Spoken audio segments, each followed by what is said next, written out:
Hello and welcome folks! Wizuko here! Every so often you come across a show that is just amazing. The world building, the characters, everything just draws you in. And that's what I felt for Avatar, and I still feel that way. I loved the concept of benders, the concept of an avatar, but more than anything, I loved the world and characters. And I'm not only talking about the gang, I also enjoyed Korra's tales a lot. I think the timing when Korra was released wasn't the best planned out, but the more mature plots and characters were well written and not only intriguing, but also just lovable. I mean, look at Bolin here. But did you know that the Avatar shows actually got some video games? Yeah, and I was very young at that time, and I loved the series so much that I blindly bought a few of them, and Please help us. They're bad. Not the worst, but pretty close. The games have no soul, no real story, the controls are wacky and not really thought through, and the gameplay is plain boring. The games are so awfully forgettable, and I always thought that's a shame because with the right people, I think the Avatar franchise could be one of the best games out there. And it might not be for everyone, I admit that. But I have quite the idea for the pitch. So here's what I'm up to. I present to you my idea for a possible story, though please keep in mind it's not fully fleshed out yet, but I've got an overview for you. Along with that, I have some ideas for controls, gameplay, world management, and lastly, I want to walk you through a quick overview. As always, I'd love to hear your ideas too. So whenever you have any ideas during the video, let me know down in the comments. With all that said, let's start, shall we?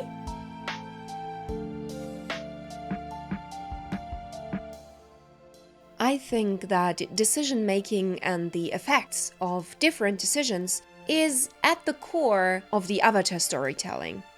Like, who do you put your trust in? Can people really change? Shall I help them or shall I help them? Aang's decisions are so important to the story and impact of the cartoon that I think that should also be the center of the game too. So picture this. Intro video. A storyteller tells you about a foreign world, one that is separated in 4 nations. The Water Tribes, the Fire Nation, the Earth Kingdom, and the Air Nomads. Each live for their own, if there wasn't the Avatar, the one that will bring balance to the world, a power desired by many. And so it happened that a new organization emerged, one that will no longer allow one person to bear the burden of deciding over the fate of thousands. Dark. Intro over, and you learned that the Avatar was still a relatively new phenomenon. So only like 5 avatars or something after Wang or something. That gives us the most freedom, I think, to have a meaningful story without interfering with the cartoon canon that much. But let's continue. Now that the intro is over, you will customize your avatar. You can change appearance, gender, create your own avatar basically to your heart's content. At the end, I picture that you can also choose your origin. And I could see this concept go 2 ways. The hard one or the easy one. The easy way would be that your avatar character was already captured by the organization that I mentioned earlier at a young age, which is lore-friendly since Aang and Korra both were also identified as the avatar at a young age. So it is possible. You, as the player, will be walked through an intro where you get the impression that your character was growing up as one of them, and the game starts with some mission that will confront you with the evil they did, and you part ways so that the real story can begin.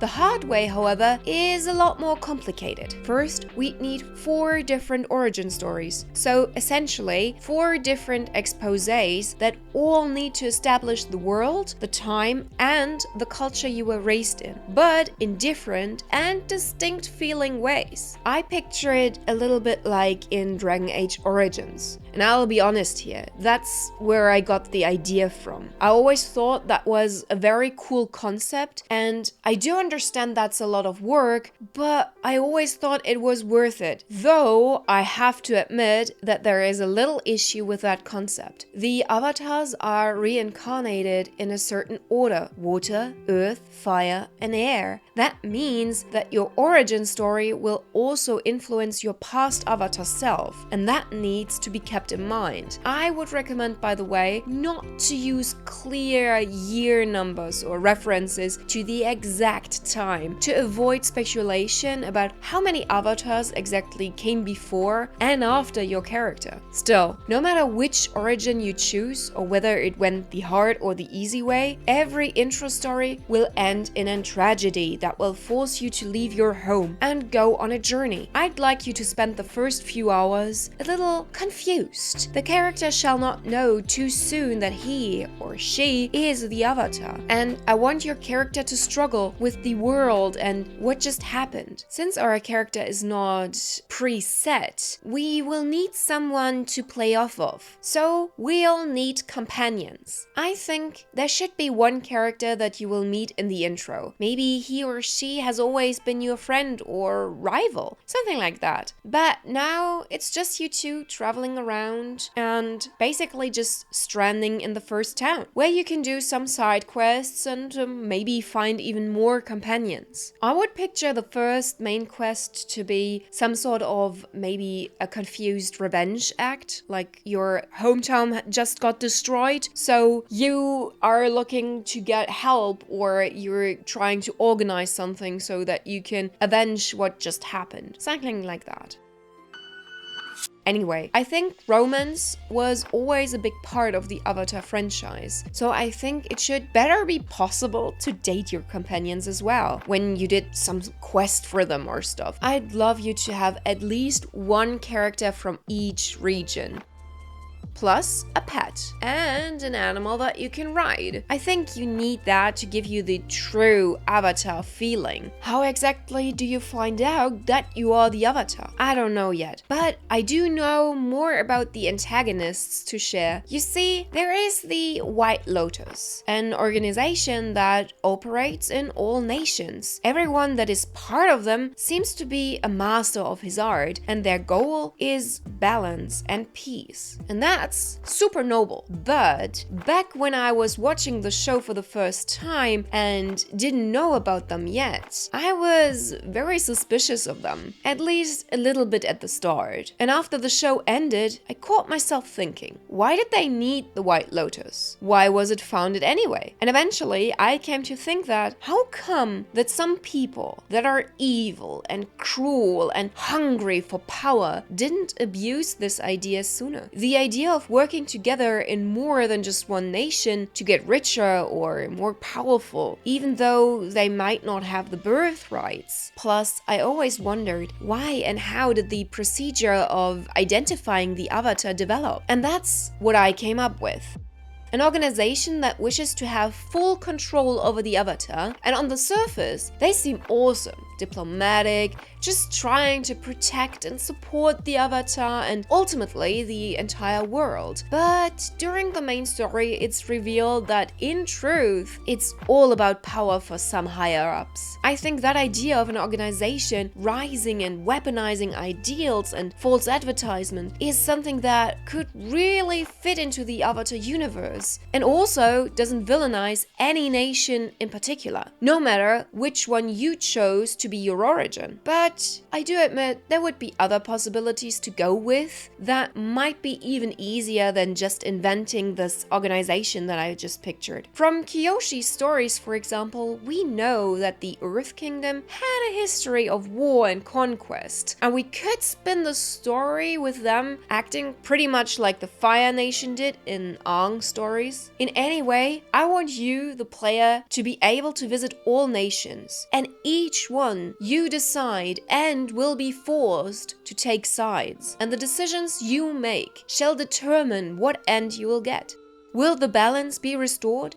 Will the nations close up? Who is going to come out stronger? Who weaker? Which nation will be friendly? Which will be hostile in front of you? You decide who you want to be with. And most importantly, can you bring balance and take the burden of responsibility?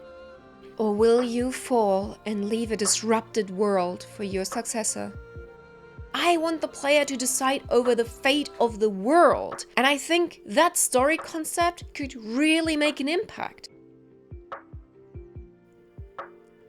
But a story alone doesn't make a game yet, right? Aside from the story, there needs to be a battle system and a concept of how you interact with the world. Don't worry, I got you covered. First, let's get to the battle system, since different battle systems need different controls, right? So I think a round-based fighting style fits pretty much every game that is centered around storytelling. So of course, I think that would fit the game. However, I personally wouldn't really want that, but that's just my taste. Same goes for a hack and slay sort of approach, where you just add combo after combo to destroy your opponent. The actual official Avatar game for Korra went for that, and I didn't like what that did to the gameplay. So my idea would be to combine beat-em-up elements with strategic round-based battle systems. A little inspired by the Tales of series games. Tales of Vesperia being the best example, I think. I'd like most enemies to be visibly walking around the map. However, when you approach them, a battle starts and you enter a sort of stage where you can actually fight. Your companions are AIs that would attack on their own. You, however, have one normal physical attack, maybe or maybe not, with a weapon that you can easily trigger with the shown button here. With the other three that are highlighted now, you can choose special attacks. Most likely, different bending sort of attacks. At the start, there won't be too many, but later you will get more and more. On top of that, you will have different special attacks depending on the element you're using right now. You can choose back and forth between the elements with the control pad.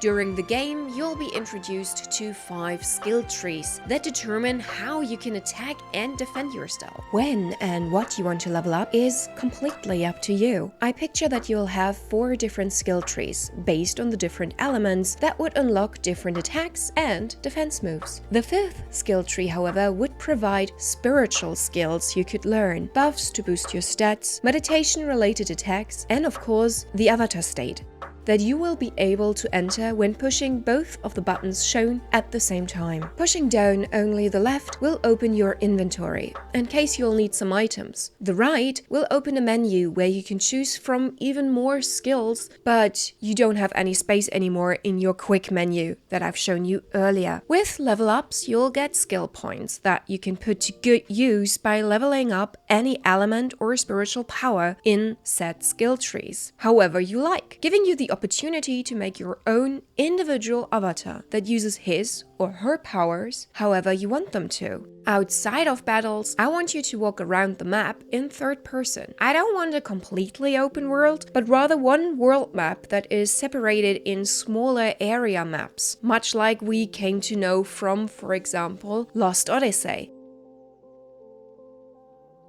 There, you can explore and walk around. I'd love you to have something to collect there, either for a crafting system or just for collectibles. I don't know if you have a good argument for a real crafting system, but on the other hand, do you really need one? The world needs to be filled to the brim with plants, animals, and views for the people to enjoy. Since we cannot offer the nostalgia the people had with the characters all that much, I'd like to give the people a nostalgia in a different way. And I think a good world map is key here.